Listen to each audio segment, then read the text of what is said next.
Hey everybody, welcome back to the channel. This video here may be one of the most important videos that I upload to this channel, and it's going to deal with pricing, specifically pricing towards audio and video work.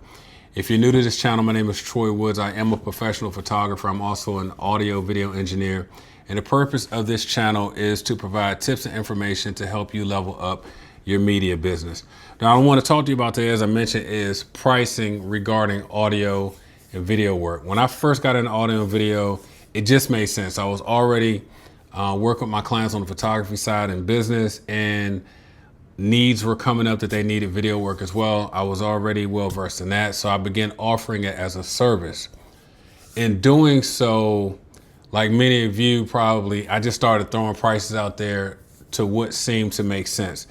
A lot of the pricing was structured around kind of how I did my photography work. And then as time went on, it was good, but I started really gaining an understanding about the industry and realized that I was selling myself short in a lot of different areas. And here's what I mean. When I probably a few years after I got into it, I also started doing work with an AV company. And what that allowed me to do was see behind the scenes and how not only they work, but how they build their clients. Now, when you are, like I said, when you're a one-man band and you're going out there and you're doing everything, you typically are providing your client with a set price, and we'll get into that in a minute. And then you go and you do the work, you do your deliverables. Well, what I started to notice was when the company that I was working with at the time, when they would build their clients, they build them in different categories. For instance, when in a professional environment, in a professional production environment for shows and different things like that, you have your A1, which is your main audio person. You have your V1, which is your main video person. And they're usually the ones behind, in tech world, behind the table or behind the curtain, running all the boards. And you'll have camera people out running the cameras. You have a lighting person or a lighting company, so on and so on. And I think you're starting to understand where I'm going with this. Basically, when we're working as solo artists, solo creators with our clients, it's us doing everything. And a lot of times we're selling ourselves short because we're not really, either we're not understanding or we're not doing a good job of explaining to our clients that we're actually providing the work of 4 to 5 people. Now, I wouldn't necessarily position it like that with the client, because you don't want them to think that you're not a real company and that you should have actually more people on set. You don't want to raise that flag. But at the same time, when you notice you're capable of doing the work, what it does is it makes you take a bigger or a deeper look at your pricing model to make sure you're not selling yourself short, which is the most important thing in this scenario.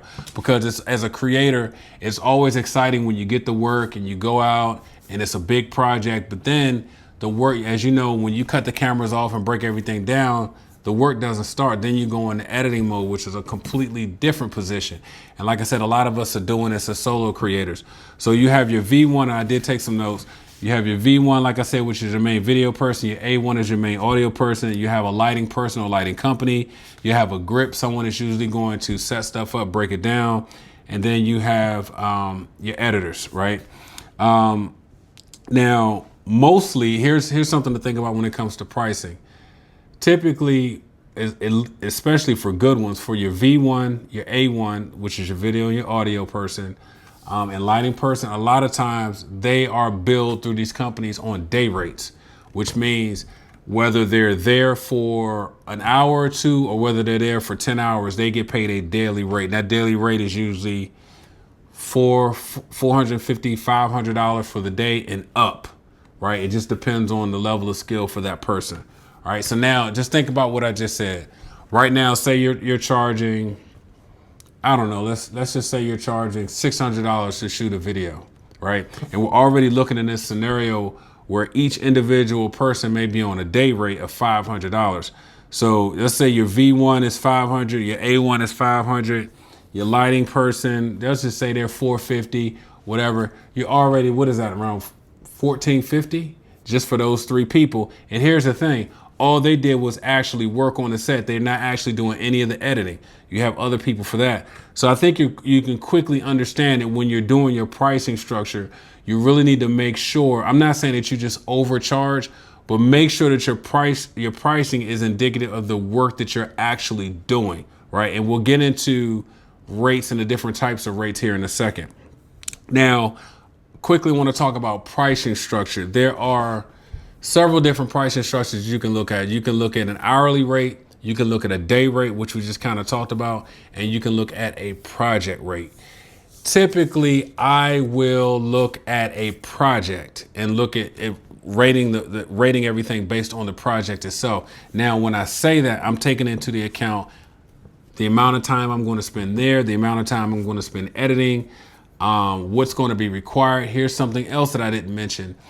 When companies come in and they want to, have these shows and these venues and these AV companies come in and they want to provide people, they're also charging the client for the gear, right? So, and that's a very weird concept for creators to actually charge money for gear that you already have, but that is an industry standard. I'm not saying that you have to do that, but if you're working all the time, how much we're exposing our gear to the elements, and then it's going to come time to replace gear. The money that you typically charge is for the work that you're doing. You also want to try to have some funds set aside so that you can replace your gear as well. All right, so let's go back to the pricing structure. We're looking at hourly, we're looking at day rate, and we're looking at project. When you're talking about money, it's really comes down to your conviction and what you're comfortable with sharing and talking with your client. I don't like hourly because to me, it just feels cheap unless you got a really high hourly rate. But one of the reasons I try to stay away from the whole hourly conversation is because sometimes you can get a client that will try to manipulate the cost by cutting hours. Hey, look, we only want you there for 3 hours as opposed to 5 hours and different things like that. So it starts impacting your money in that way. Day rates are cool, but typically, if you're charging for a day rate, I don't think that you can kind of maximize your earnings with that. I think if you base it on project, because once you get into the project, then you start having deeper conversations with your client in regards to what is it that you need this particular work to do for you or to do for your business, right? And then you get to the point where you are not just selling your services as a creative, you start getting to the point where you're starting to sell the results of what it is that you created for your client. So I think that's very important. So we got hourly, we got day rate, we got project rate. I always typically will go by the project. Now, if I'm dealing with a client and we're working together a lot, or we know that there's a lot of work on the horizon, or they contract us for quite a bit of work, then you can kind of, maybe adjust rates, maybe based on the amount of work that you have coming if it's a guaranteed thing. Now, let's talk quickly about collecting money. When you are new in creative services, when you're new, this is always kind of a challenge. And if you have new person breath, a lot of times the clients can sense it, and you'll get into situations where the client will approach you, you'll provide them with a quote, and now it comes time for, I don't do deposits, I do retainers, because deposits typically will be refunded. I do retainers, and then it'll be like, okay, well, if I pay the retainer, when is the balance due? A lot of times when you're new and you don't have a reputation in that industry, you'll come across clients sometimes want to say, well, hey, why do I have to pay you everything up front? Why can't I just pay you at the time of delivery, right? And so that works if you need to work. And I'm not saying it's a bad practice. It's just something that there are people that do it. There's nothing wrong with it. It's just something that I don't like to practice. Again, it's about control. And once you don't know, honestly, what type of financial situations your clients are in. No one's going to ever just open the books and just show you. So they contract you, they pay a retainer to get you on board. You do the work, you go out, you shoot it, you do everything else, and then you start going through your revisions and your edits and stuff like that. And now all of a sudden you come down to, okay, well, I want to make this change. Now unless your contract specifies you only get a certain amount of changes, a lot of times they can, again, stretch it out to the point where what you thought was going to take maybe 3 to 4 weeks, now you're 5, 6, 7, 8 weeks out because there's changes. There are clients that kind of ghost you a little bit. They're busy. Okay, we'll get back to your reviews, all that. Again, I try to cancel all that out and have my clients sometimes either pay all the way up front, or they'll pay, if they're booking out far enough in advance, I'll have them do a retainer, but the final payment is due before the first day of production. It might be a week out before the first day of production or something. All the money is collected prior to actually doing the work. Now, a lot of times when you go to and you get into the real bigger projects, and you get into when you're signing NDAs and you're getting to where clients are purchasing licensing and different things like that, that model can change. We're not talking about the really, really high corporate level yet. We're really talking about you're probably a couple years in and you're just trying to maximize where you are now as far as your profits. Again, I typically go with a retainer, and then everything is paid upfront before we actually go to production.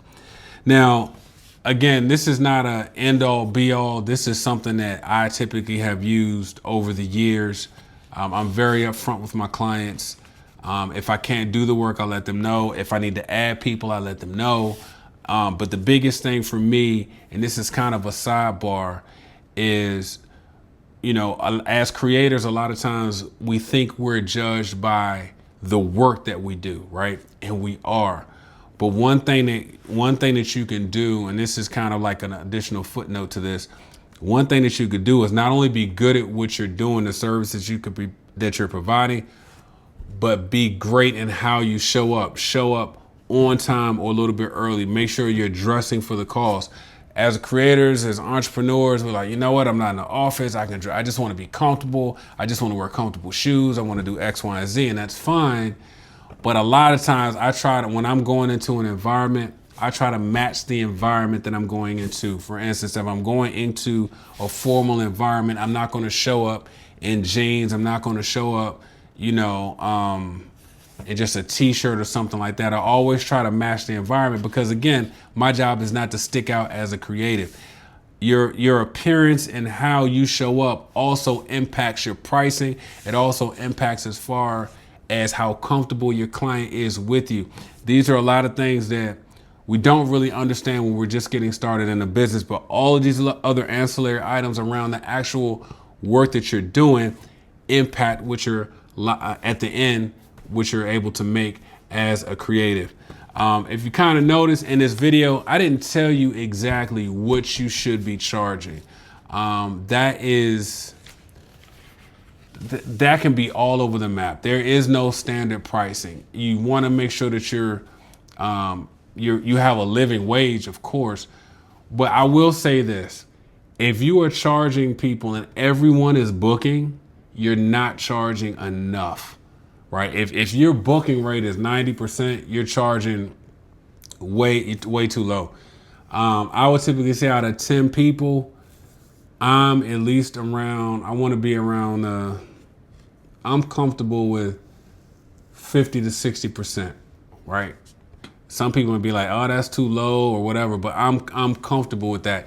And then if I'm changing my prices, if I'm raising my prices, once somebody pays you what you're requesting and you're able to talk to them and you know that I'm not saying they paid it once and you got over on them. I'm like, they paid what you were asking for.